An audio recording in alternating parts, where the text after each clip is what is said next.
ख़ास करके private company में जो काम कर रहे हैं उनकी हालत इतनी ख़राब है, आप मानोगे नहीं। लोगों की सैलरी 5,000 से शुरू होती है और पता नहीं कितने घंटे उनसे काम लिया जाता है, कभी 8 घंटा, कभी 10 घंटा, कभी 12 घंटा।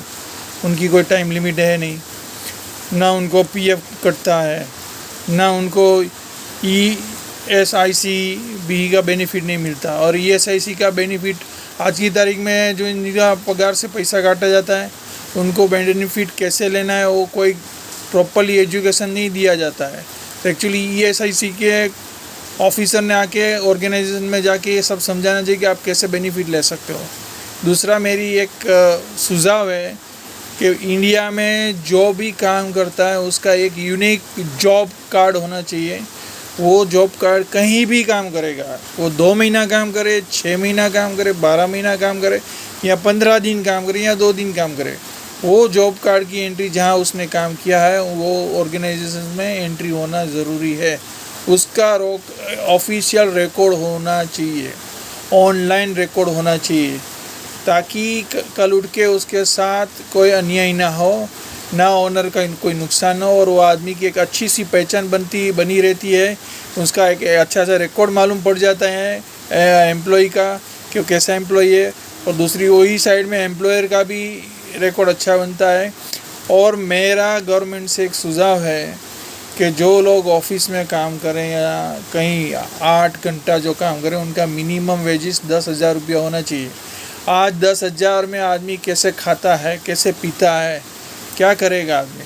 तो ये मैं ख़ास करके मोदी जी से आशा रखता हूँ, क्योंकि मोदी जी ने बहुत बदलाव लाया अपने इंडिया में, लेकिन ये बात मोदी जी को पहुँचाएगा कौन। तो मैंने ये बीड़ा उठाया है कि मोदी जी तक ये बात पहुँचे और ये चीज़ों का इम्प्लीमेंट करें। आदमी जो एम्प्लॉय है उनकी मिनिमम सैलरी 10,000 से नीचे होनी भी नहीं चाहिए।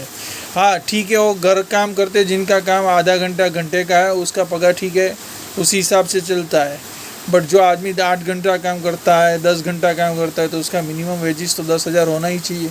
आप भी समझ सकते हो, ये बोलने वाली बात नहीं है। 10,000 में कितना खाना आता है, कितना पीना आता है, सब कुछ मीन्स आपका दवा दारू खर्चा सब लगता है। शादी है, बच्चों का एजुकेशन है, एजुकेशन भी कितना महंगा है, ऐसा कोई नहीं है। और ख़ास करके उसमें गवर्नमेंट एम्प्लॉयज़ को तो मज़ा ही मज़ा है, उनको सब बेनिफिट मिलते जा रहे हैं। उनको पेंशन भी मिलते हैं, उनको मोंगवारी भत्ता भी मिलता है, सब कुछ मिलता है, एलटीए मिलता है, ना ट्रैवलिंग अलाउंस मिलता है, सब कुछ मिलता है। मेडिकल बेनिफिट अलाउंस कम रेट में मिलती है। तो प्राइवेट में जो काम कर रहे हैं उनका क्या वो है, उन्होंने क्या गलती की है, तो ये सब देखना बहुत ज़रूरी है। और ये मोदी जी तक फाइनेंस मिनिस्टर और लेबर अपना जो मिनिस्ट्री है उनको पहुंचानी चाहिए चीज़ें।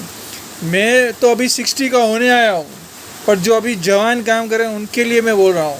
मेरे को तकलीफ़ नहीं हो रही पर्सनली ये चीज़ की, पर आगे जाके जो जवान आदमी है उनको आगे जाके अपने बच्चे पढ़ाना है, उनका मकान बनाना, बहुत कुछ उनके सपने हैं। वो 10,000 में सपना पूरा करेगा क्या 5,000 में सपना पूरा करेगा? नहीं कर पाएगा। इसके लिए उनको 10,000 का मिनिमम सैलरी होना चाहिए, उनके लिए पीएफ होना चाहिए, उनके लिए ईएसआईसी होना चाहिए, ये सब बेनिफिट उनको होना चाहिए। और मैं जो बोला जॉब कार्ड बनाओ, एक यूनिक कार्ड बनाइए जॉब का, जो आदमी का यूनिक कार्ड रहेगा वो जॉब नंबर का, वो कहीं भी ऑर्गेनाइजेशन में जाएगा पहले उसको प्रोड्यूस करना पड़ेगा। वो ऑर्गेनाइजेशन ऑनलाइन पोर्टल जाके गवर्नमेंट के पोर्टल में उसका नाम रजिस्टर करेगा, ताकि गवर्नमेंट को मालूम रहेगा कि XYZ आदमी है, वो कंपनी में काम कर रहा है, कितना दिन काम किया, तो उससे रिकॉर्ड, उसको कितना पैसा मिला, वो सैलरी सब उसमें रिकॉर्ड में आना चाहिए। तो मेरी तो सरकार से ये रिक्वेस्ट है, ये सुझाव है, मैं एक अच्छा सुझाव दे रहा हूँ। तो मेरा ये सुझाव माने तो बहुत अच्छा है, बहुत फ़ायदा है प्राइवेट एम्प्लॉय को। और प्राइवेट एम्प्लॉय का अगर पीएफ रहेगा तो उसकी पिछली ज़िंदगी जो 60 साल के बाद की 58 साल के बाद की ज़िंदगी है वो अच्छे से गुजरेगी, उनको बहुत फ़ायदा रहेगा।